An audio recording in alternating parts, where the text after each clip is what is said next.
बिस्मिल्लाहिर्रहमानिर्रहीम। अस्सलाम वालेकुम स्टूडेंट्स, उम्मीद करता हूँ आप सब खैरियत से होंगे। तो क्लास 10 के स्टूडेंट्स, हम मैथमेटिक्स क्लास 10 की सीरीज़ कर रहे थे और इसकी एक्सरसाइज जो है 1.3 हमने स्टार्ट की हुई है, जिसके 14 क्वेश्चंस जो हैं अपनी पिछली वीडियोस में हमने कवर कर लिए थे। तो आप जाके तो प्लेलिस्ट देख सकते हैं और एक्सरसाइज 1.3 की प्लेलिस्ट जो है मैंने सेपरेट बनाई हुई है। तो आज इस सिलसिले की लास्ट 2 क्वेश्चंस जो हैं वो हम सॉल्व करेंगे। तो अपनी इस वीडियो में हमने क्वेश्चन नंबर 15 और क्वेश्चन नंबर 16 जो है हमने डिस्कस करना है। आज हम इसे सॉल्व करेंगे, तो आइए इसे सॉल्व करते हैं। तो एक्सरसाइज 1.3 है, सॉल्व द फॉलोइंग इक्वेशंस, और क्वेश्चन नंबर 15 है इसी एक्सरसाइज का, x+1 whole into x+3 whole into x-5 whole into x-7 is equal to 192। तो हमें जो है इसे एक्सपेंड करने के बाद जो है इसको x की वैल्यूज़ जो है फाइंड करनी है, लेकिन सॉल्व हम आसानी के साथ भी कर सकते हैं एडिटिव प्रॉपर्टी लगाने के बाद। तो एडिटिव प्रॉपर्टी में ये होता है कि इसमें जो है जब हम एक्सपेंशन करते हैं तमाम फैक्टर्स की, तो एक ख़ासा लंबा जो है हमारे पास जो है वो परमुटेशन या सीक्वल नहीं बनता, बल्कि एक छोटा ही काम हो जाता है। तो ज़्यादा प्रेफर मैं यही करूँगा कि यहाँ पे जो है आप एडिटिव प्रॉपर्टी लगा के इसको सॉल्व करें। तो एडिटिव प्रॉपर्टी कुछ इस तरीके से लगती है कि हमारे पास कुछ नंबर्स दिखाई दे रहे हैं फैक्टर्स के अंदर। पहले फैक्टर में +1 है, सेकंड फैक्टर में +3 है, और थर्ड फैक्टर में -5 है, और फोर्थ फैक्टर में -7 है। हमने कुछ इस तरीके से इसकी जो है सीक्वेंस रखनी है, इस तरीके से इसकी तरतीब रखनी है कि हमारे पास आंसर जो हैं कोई से 2 नंबर मिलाने के बाद आंसर जो है हमारा सेम आना चाहिए। तो अगर हम देखें कि -5 और 3 को अगर हम मिलाते हैं तो हमारा नेट रिज़ल्ट जो है -2 निकलता है, और 1 को 7 के साथ -7 के साथ अगर मिलाते हैं तो हमारा आंसर जो है -6 निकलता है।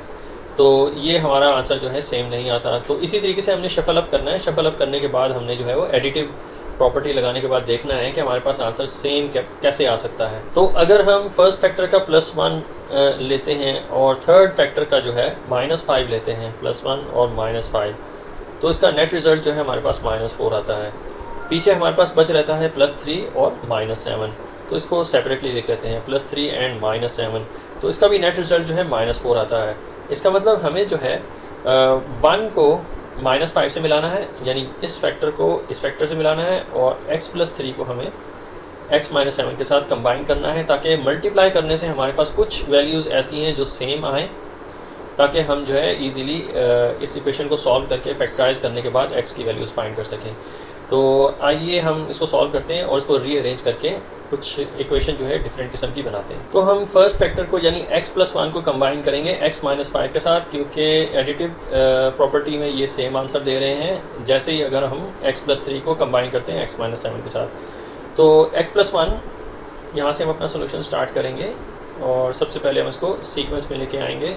तो x+1 ये जो है एडिटिव प्रॉपर्टी की सीक्वेंस है, और इसको कंबाइन किया जाएगा x-5 के साथ, और x+3 को कंबाइन किया जाएगा x+3 को कंबाइन किया जाएगा x-7 के साथ, और फिर इक्वल टू का साइन और 192 को हमने कॉपी कर लेना है।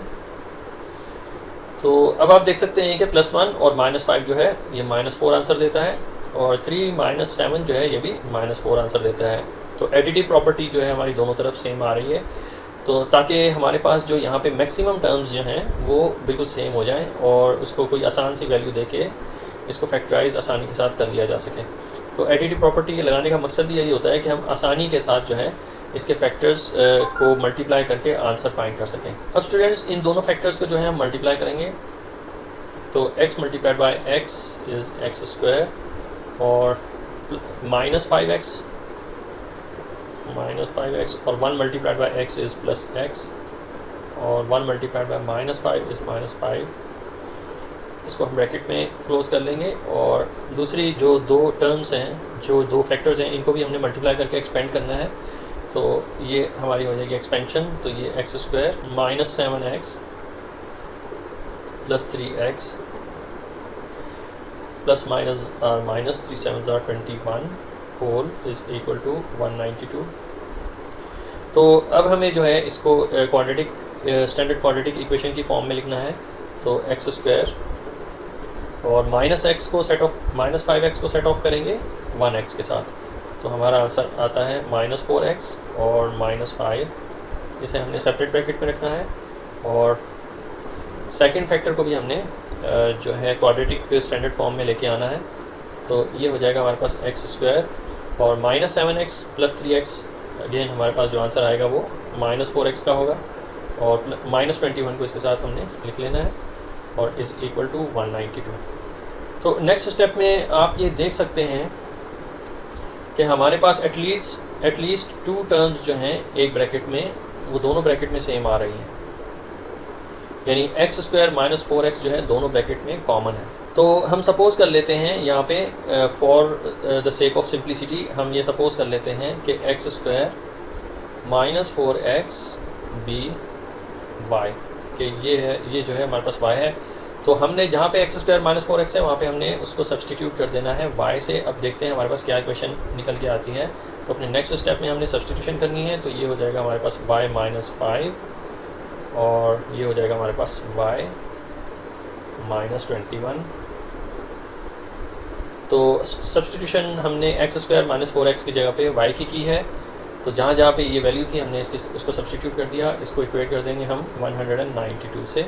नेक्स्ट स्टेप में स्टूडेंट्स हमने अगेन इन दोनों जो फैक्टर्स हैं इनको एक्सपेंड करना है। एक्सपेंशन करेंगे तो y × y is equal to y square और ये y × -21, तो ये हो जाएगा -21y -5 × y इज़ -5y और माइनस प्लस 521 105। तो इसको हम कैलकुलेट भी करके देख लेते हैं। -5 × -21 इज़ इक्वल टू 105। तो 105 हमारा आंसर आएगा और इसको इक्वेट कर देंगे हम 192 से।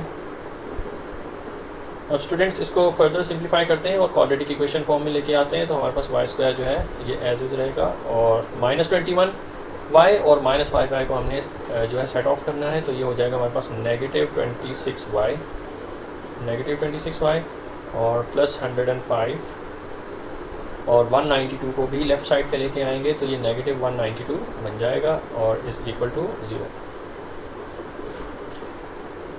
अब नेक्स्ट स्टेप में स्टूडेंट्स हमने फर्दर इसको सिंप्लीफाई करके लिखना है। तो ये y स्क्वायर -26y और 105 - 192, तो 105 - 192 जो है -87 बनता है। तो ये -87 हो जाएगा इज़ इक्वल टू 0। तो अब चलते हैं अपने नेक्स्ट स्टेप की तरफ और देखते हैं कि ये हमारे पास जो है क्वाड्रेटिक फॉर्म आ चुकी हुई है, स्टैंडर्ड क्वाड्रेटिक इक्वेशन की फॉर्म है। अब हम इसकी जो है मिड टर्म ब्रेक करेंगे। मिड टर्म ब्रेक करने के बाद इसको फैक्टराइज अगेन जो है इसको फैक्टराइज किया जाएगा। तो सबसे पहले हम इसकी मिड टर्म ब्रेक करेंगे। तो उसके लिए तरीका ये है कि जो सबसे बड़ी टर्म होती है उसके कोएफिशिएंट से मल्टीप्लाई करवाया जाता है लास्ट टर्म को। तो हमारा नेट रिज़ल्ट जो है -87 ही आएगा क्योंकि हमारे पास जो लीडिंग वेरिएबल का कोएफिशिएंट है वो 1 है और हमारे पास जो मिड टर्म के वेरिएबल के साथ जो कोएफिशिएंट है वो है -26। इसे हम जो है वो यहाँ पे इसके नीचे लिस्ट डाउन कर लेंगे। अब स्टूडेंट्स हमने 87 के फैक्टर्स फाइंड करने हैं कुछ इस तरीके से कि मल्टीप्लाई करने से -87 और ऐड करने से -26 आए। तो 87 जो है वो 3 का मल्टीपल है। तो 3 से हम चेक करके देख लेते हैं कि 3 से किसको मल्टीप्लाई करें कि हमारा आंसर 87 आए। तो यहाँ पे स्टूडेंट्स हमने 87 को डिवाइड करके देख लेना है 3 से। तो हमारा आंसर आता है 29। हमारा आंसर 29 आता है। अब अगर हम 29 में से 3 को माइनस करते हैं तो हमारा आंसर 26 आता है, लेकिन हमारे पास यहाँ पे जो ऐड करने से वैल्यू आती है वो -26 है। तो लिहाजा बिगेस्ट वैल्यू को नेगेटिव होना पड़ेगा। तो अगर हम माइनस जो है 29 के साथ लगाते हैं और उसको मल्टीप्लाई करवाते हैं 3 से तो हमारा आंसर -87 आएगा। और अगर हम 3 - 29 यानी दोनों को जो है डिफरेंस निकालते हैं तो हमारा आंसर -26 आता है। तो ये दोनों कंडीशंस जो हैं फुलफ़िल हो रही हैं हमारे पास और 2 फैक्टर्स हमारे पास निकल के आए हैं, एक +3 और एक -29। तो इसी की मदद से हम जो है इसकी मिड टर्म को ब्रेक करेंगे। तो ये हो जाएगा हमारे पास y स्क्वायर +3y -29y और -87 इज़ इक्वल टू 0। अब हम चलते हैं अपने नेक्स्ट स्टेप की तरफ और उसको फैक्टराइज फॉर्म में लेके आते हैं। तो फर्स्ट टू टर्म्स में से कॉमन जो है वो है y, तो ब्रैकेट के अंदर आएगा y multiplied by Y is equal to Y square plus y multiplied by 3 is equal to 3y। और लास्ट टू टर्म्स में से कॉमन जो है वो एक नेगेटिव साइन है और दूसरा 29 भी कॉमन है। तो 29 जो है के टेबल में 29 इटसेल्फ आएगा और 87 भी जो है वो 29 का फैक्टर है। तो 29 इन दोनों नंबर्स में कॉमन है 29 का टेबल। तो ब्रैकेट स्टार्ट करेंगे तो -29 times y is equal to -29y minus plus are -29 times 3 is 87। तो इस तरीके से स्टूडेंट्स हमने इसको फैक्टराइज कर लेना है। आपने ये देख लेना है, ये चेक कर लेना है कि पैरेंथेसिस के अंदर जो टर्म्स हैं वो दोनों जानिब जो है वो सेम होनी चाहिए। y+3 यहाँ पे भी है, y+3 वहाँ पे भी है। तो इस तरीके से हमने इसको फैक्टराइज कर लेना है। फिर उसके बाद स्टूडेंट्स हमने इसको जो है फैक्टराइज फॉर्म में लिखना है। तो y+3 एक ब्रैकेट में आएगा और y-29 जो है वो सेकंड ब्रैकेट में आएगा और इक्वेट कर देंगे इसको 0 के साथ। अब यहाँ पे स्टूडेंट्स हमने इंडिविजुअली y की वैल्यू फाइंड करनी है। तो हमने नेक्स्ट स्टेप में टर्न बाय टर्न जो है हर फैक्टर को 0 से इक्वेट कर देना है।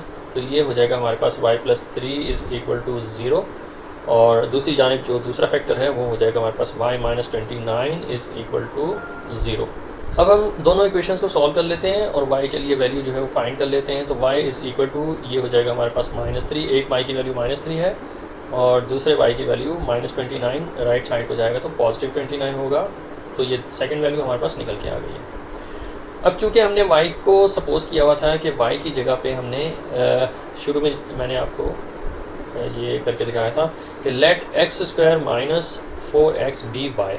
तो इसे मैं दोबारा से नीचे मेंशन करता हूँ आपके रेफरेंस के लिए कि x² y is equal to x² - 4x, x² - 4x। तो ये y की ओरिजिनल वैल्यू थी। अब हमने ओरिजिनल वैल्यू को रीसब्स्टिट्यूट करना है y की जगह पे। तो फर्स्ट इक्वेशन कुछ इस तरीके से बनेगी कि y की जगह पे उसकी ओरिजिनल वैल्यू को रीसब्स्टिट्यूट जब करेंगे तो ये हो जाएगा हमारे पास x² - 4x, ये y की जगह पे आ गया और -3 जो है लेफ्ट हैंड साइड पे जाके +3 बन जाएगा।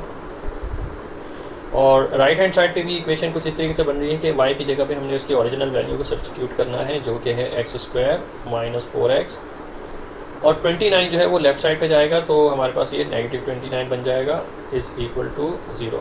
इसे भी हम इक्वेट कर देंगे 0 से। अब ये दो ऐसी इक्वेशंस निकल के आई हैं जो कि स्टैंडर्ड क्वाड्रेटिक इक्वेशन की फॉर्म में हैं। तो इसकी जो है हम मिड टर्म ब्रेक करके इसको फैक्टराइज करेंगे। तो अपने नेक्स्ट स्टेप में हमने दोनों इक्वेशंस को फैक्टराइज करना है मिड टर्म ब्रेक करने के बाद। तो वी नो दैट कि हमारे पास ये x² मैंने कॉपी कर लेना है।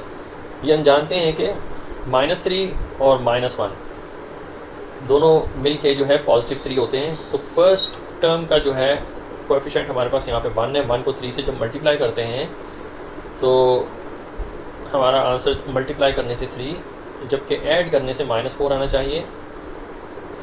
तो वी नो दैट के -3 और -1 इज़ इक्वल टू -4 होते हैं और अगर -3 को मल्टीप्लाई करवाया जाए -1 से तो हमारा आंसर +3 आता है। तो ये दोनों कंडीशंस जो हैं हमारी कंप्लीट हो रही हैं, इसके साथ मैच करती हैं। तो हमारे पास दो फैक्टर्स जो निकल के आए हैं वो है -3 और -1। हम इसकी मदद से मिड टर्म को ब्रेक करेंगे। तो -4x की जगह पे -x और -3x आएगा। अब आप ऐड करके देख सकते हैं -x और -3x जो है -4x बनता है और -1 को -3 से मल्टीप्लाई करें तो +3 आंसर आता है।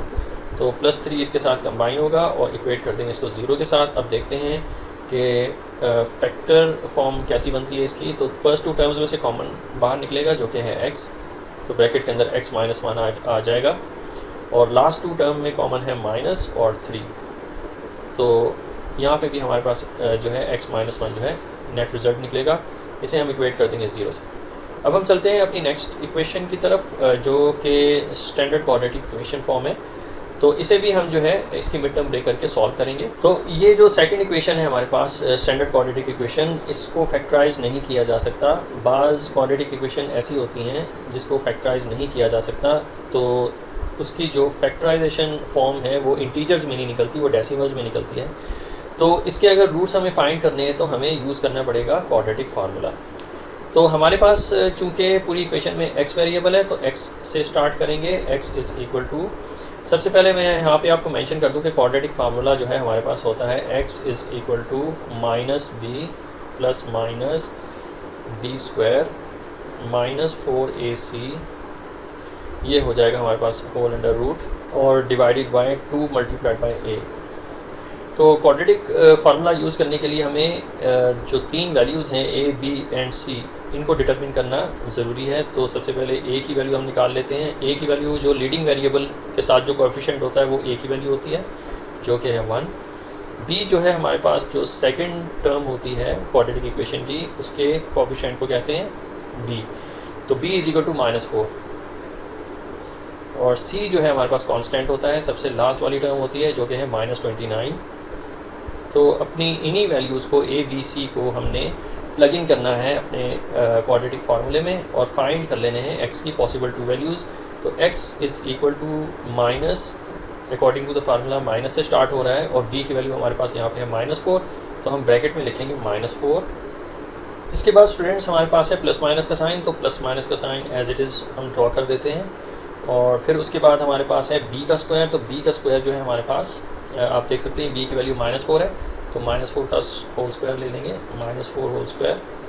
फिर माइनस का साइन है, फिर 4 मल्टीप्लाइड बाय ac, तो 4 मल्टीप्लाइड बाय a की वैल्यू हमारे पास 1 है और c की वैल्यू हमारे पास यहाँ पे -29 है। तो इसे हमने होल स्क्वायर रूट के अंदर जो है लिखना है। और नीचे अकॉर्डिंग टू द फार्मूला जो है 2 मल्टीप्लाइड बाय a है, तो 2 मल्टीप्लाइड बाय a की वैल्यू हमारे पास 1 है, तो जस्ट ओनली 2 आएगा।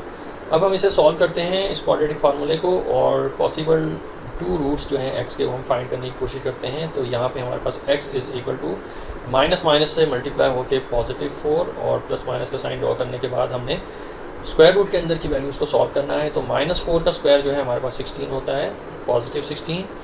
और आगे चल के अगर हम देखें तो -4 मल्टीप्लाई हो रहा है -29 से, तो माइनस माइनस से मल्टीप्लाई होके प्लस हो जाएगा। और 429 हम इसको कैलकुलेट करके देख लेते हैं। 29 मल्टीप्लाइड बाय 4 जो है हमारा आंसर 116 आता है। तो इसके साथ हम लिख देंगे 116 और ये जो है सारी वैल्यू अंडर रूट है और डिनोमिनेटर में हमारे पास ओनली 2 है।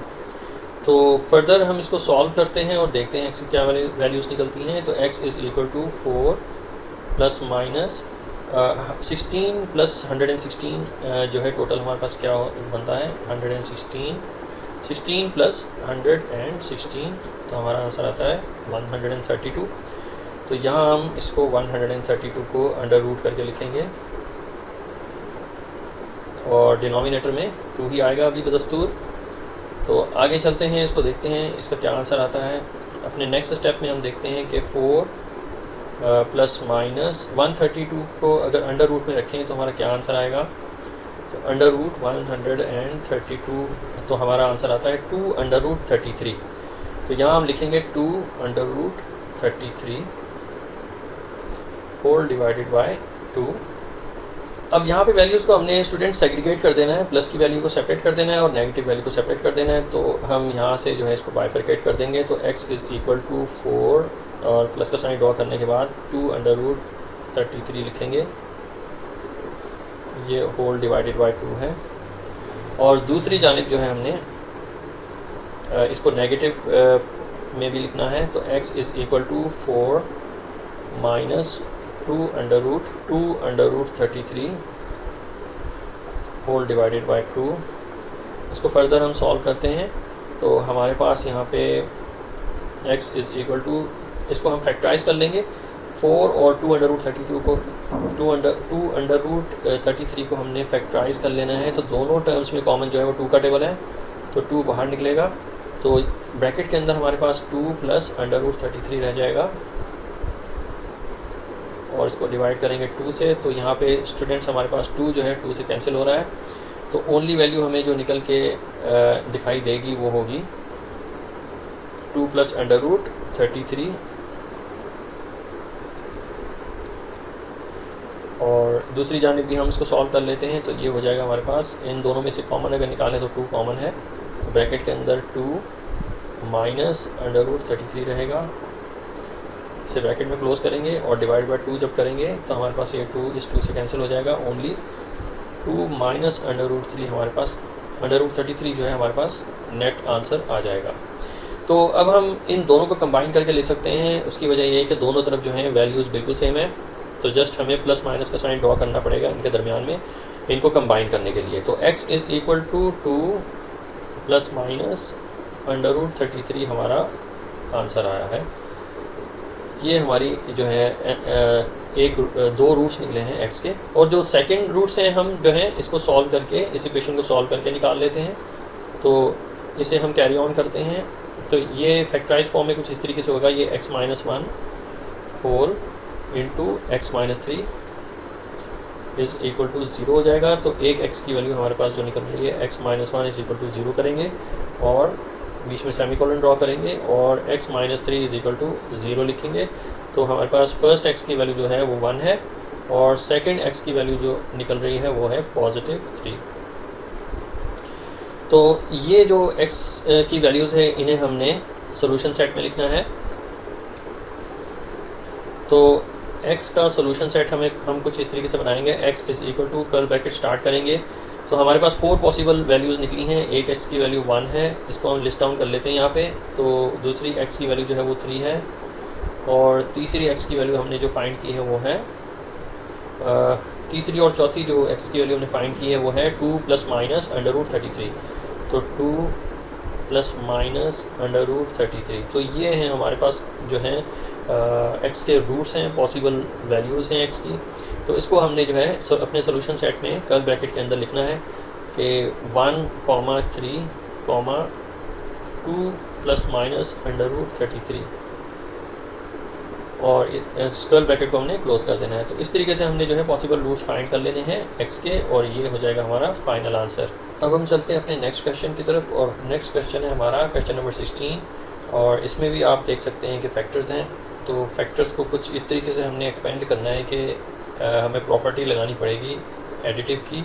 फर्स्ट फैक्टर में जो है -1 है, तो -1 को अगर कंबाइन करें हम -2 के साथ तो हमारा आंसर -3 आता है और -8 को +5 के साथ कंबाइन करें -8 + 5 तब भी हमारा आंसर -3 आता है।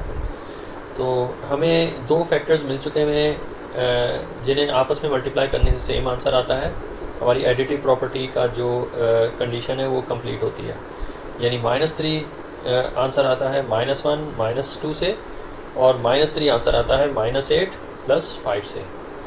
तो हमें जो है रीअरेंज करने की ज़रूरत नहीं है, ये ऑलरेडी जो है बिल्कुल सही फॉर्म में है। तो अब हम इसको एक्सपेंड करेंगे। तो एक्सपेंशन के लिए जो है हम थोड़े से फासले से इसको लिख लेंगे। तो हमारे पास अगर हम ब्रैकेट स्टार्ट करें और इन दोनों को मल्टीप्लाई करवाएं तो ये हो जाएगा हमारे पास x² x multiplied by x becomes x² और ये हो जाएगा हमारे पास x multiplied by -2 is -2x और ये हो जाएगा हमारे पास -x।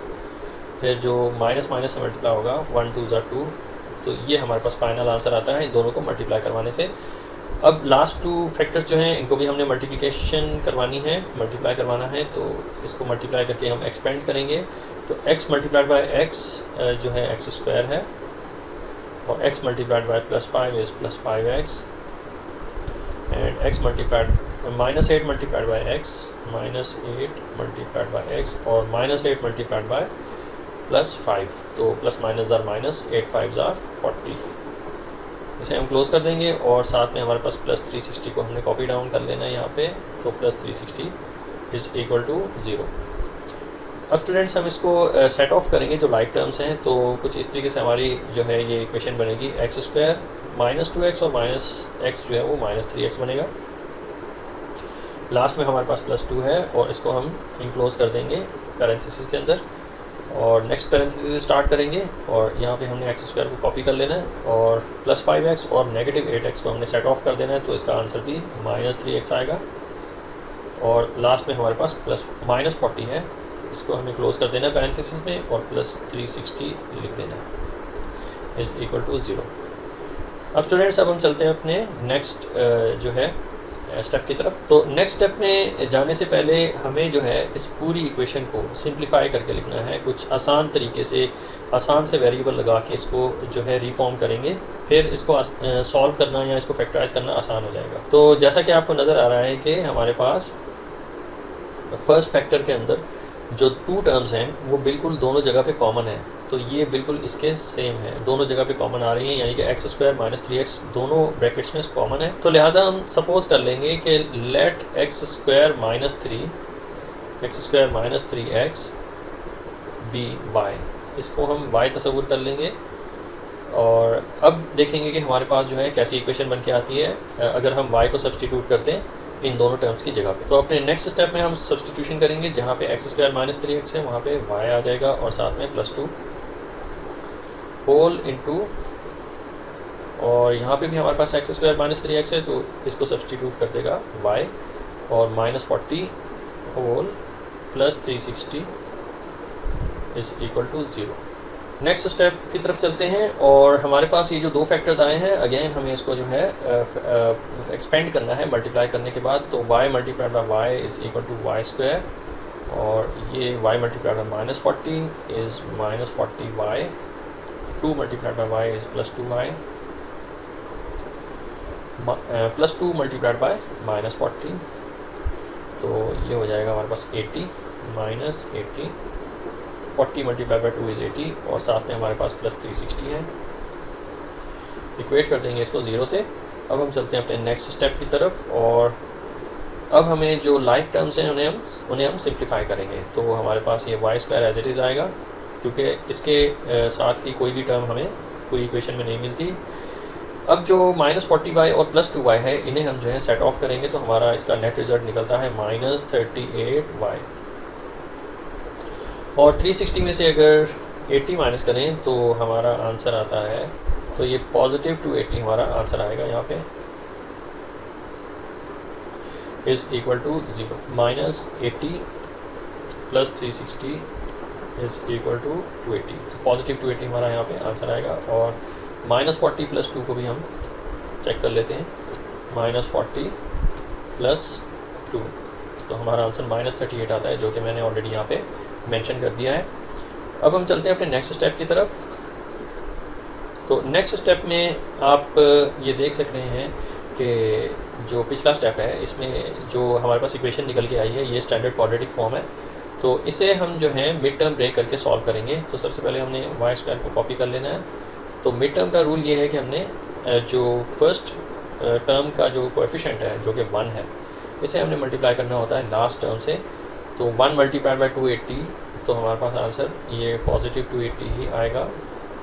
और मिड टर्म को जो है, मिड टर्म में हमारे पास कोएफिशिएंट -38 है, तो इसको इसके नीचे हम लिस्ट डाउन कर लेते हैं -38 को। अब हमें जो है इसकी मिड टर्म ब्रेक करनी है, तो मिड टर्म ब्रेक करने के लिए हम 280 के फैक्टर्स कुछ इस तरीके से फाइंड करेंगे कि मल्टीप्लाई करने से +280 आए और ऐड करने से -38 आए। स्टूडेंट्स, जैसा कि हम जानते हैं कि 280 जो है इसके 2 फैक्टर्स कुछ इस तरीके से हैं कि अगर हम 28 को अगर हम मल्टीप्लाई करते हैं 10 से, तो आंसर हमारा 280 आता है, 280। और 28 में अगर ऐड करें 10 को, तो आंसर हमारा 38 आएगा। लेकिन चूँकि 38 हमारे पास नेगेटिव है, तो लिहाजा हमें दोनों फैक्टर्स को माइनस करना पड़ेगा। तो -28 और -10 ये हमारे पास बनते हैं -38। तो हमारे पास एक जो कंडीशन है वो कंप्लीट होती है। और अगर हम 28 को माइनस करें और 10 को भी माइनस करें, तो हमारा आंसर पॉजिटिव 280 आएगा, उस माइनस से कोई फ़र्क नहीं पड़ेगा। तो हमारे पास सेकंड कंडीशन भी कंप्लीट हो रही है। तो हमारे पास जो 2 फैक्टर्स निकल के आए हैं वो है हमारे पास -28 और -10, जिनकी मदद से हमने मिड टर्म को ब्रेक करना है।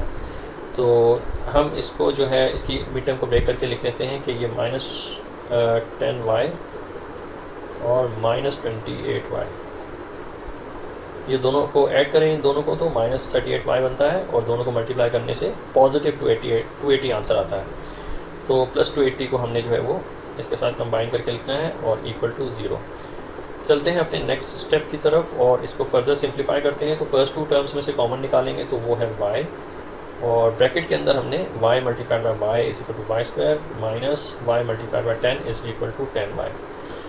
अब लास्ट 2 टर्म में से भी कॉमन निकालेंगे, तो चूँकि फर्स्ट टर्म हमारे पास नेगेटिव है तो माइनस भी एज अ कॉमन बाहर निकलेगा, और दोनों नंबर्स में जो कॉमन टेबल है वो है 28 का टेबल।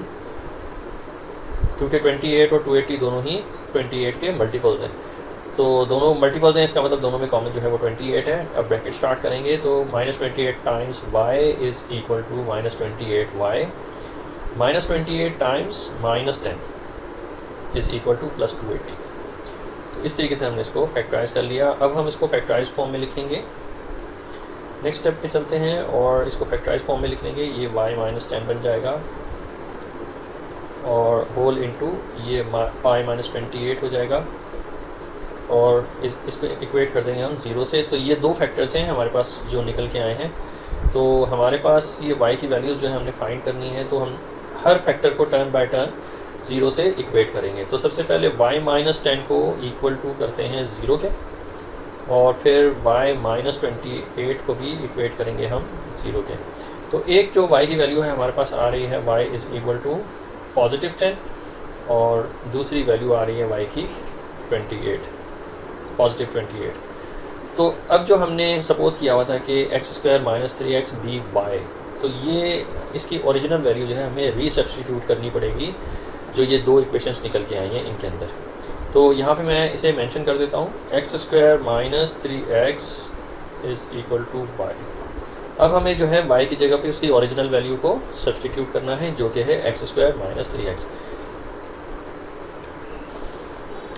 तो y को सब्स्टिट्यूट करेगा x² - 3x इज़, और ये 10 जो है लेफ़्ट साइड पे ले आएंगे तो ये -10 हो जाएगा, इज़ इक्वल टू 0। दूसरी साइड पे भी कुछ इक्वेशन इस तरीके से बन रही है कि y की जगह पे x² - 3x आ जाएगा और 28 जो है लेफ़्ट साइड पे ले आएंगे तो ये -28 बन जाएगा, -28 इज़ इक्वल टू 0। अब स्टूडेंट्स ये जो हमारे पास इक्वेशन निकल के आई है ये भी क्वाड्रेटिक इक्वेशन है, तो इनकी भी मिड टर्म ब्रेक करेंगे। तो हम इसकी मिड टर्म ब्रेक करके इसको फैक्टराइज कर लेंगे।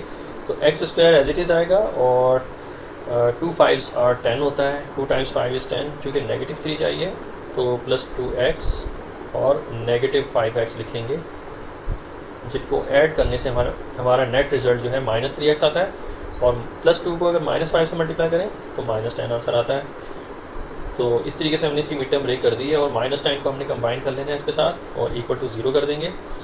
तो इसकी मिड टर्म ब्रेक हो चुकी हुई है। तो अब हम जो है फर्स्ट 2 टर्म्स में से कॉमन निकालेंगे इसको फैक्टराइज करने के लिए। तो इसमें कॉमन x है और ब्रैकेट के अंदर x + 2 आ जाएगा फिर, और नेक्स्ट 2 टर्म में जो कॉमन है वो माइनस और 5, -5 दोनों ही कॉमन है इन दोनों टर्म्स में से।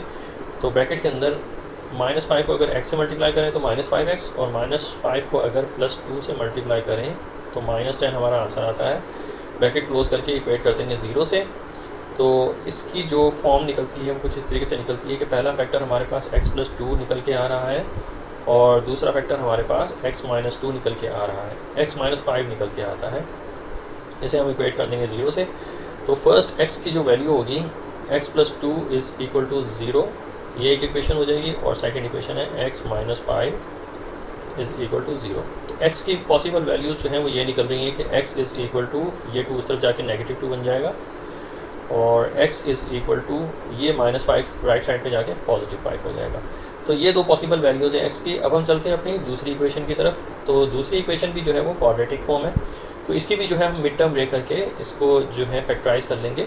तो फर्स्ट टर्म को हमने कॉपी कर लेना है, ये है x², और वी नो दैट के 4 7s are 28 होता है और 7 - 4 is 3 होता है। तो हम इसको लिख लेते हैं कि +4x और -7x, ये दोनों ऐड होके -3x बनते हैं, और -4 को मल्टीप्लाई करें, 4 को अगर -7 से मल्टीप्लाई करते हैं तो आंसर -28 आता है, जो कि हमारी कंडीशन एक फुलफिल हो रही है।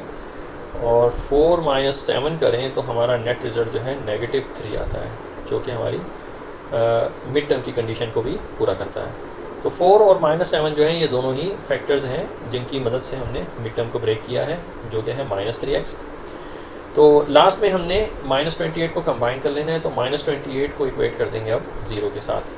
अब चूँकि हमने मिड टर्म ब्रेक कर ली है तो इसको हम फैक्टराइज फॉर्म में लिखेंगे। तो फर्स्ट 2 टर्म में जो कॉमन है वो x है, तो ब्रैकेट के अंदर हमने x × x is equal to x² plus x × 4 is equal to 4x, इस तरीके से फैक्टराइज कर लेना है। और लास्ट 2 टर्म में जो कॉमन -7 है, -7 जो है दोनों टर्म्स में कॉमन है, 7 और 28 दोनों ही मल्टीपल हैं 7 के।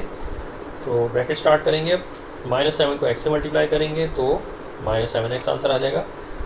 -7 को अगर +4 से मल्टीप्लाई करेंगे तो आंसर -28 आ जाएगा। तो इस तरीके से स्टूडेंट्स हमने इसको फैक्टराइज कर लेना है। तो एक फैक्टर जो निकल के आया है हमारा x + 4 है, और इसे हम जो है 0 से इक्वेट कर देंगे। हर फैक्टर को स्टूडेंट्स टर्न बाय टर्न जो है 0 से इक्वेट करना है। और दूसरा फैक्टर जो निकल के आया है वो है हमारे पास x - 7। तो x - 7 को भी हमने 0 से इक्वेट कर देना है। तो एक x की वैल्यू हमारे पास जो निकल रही है वो है -4, पॉजिटिव जो है राइट हैंड साइड पे जाके नेगेटिव हो जाएगा, और एक x की वैल्यू जो है निकल रही है +7। तो ये पॉसिबल फैक्टर्स, ये पॉसिबल रूट्स हैं x के जो हमने फाइंड करनी है। ये हमारे पास 4 रूट्स हैं x के जो हमने फाइंड की हैं।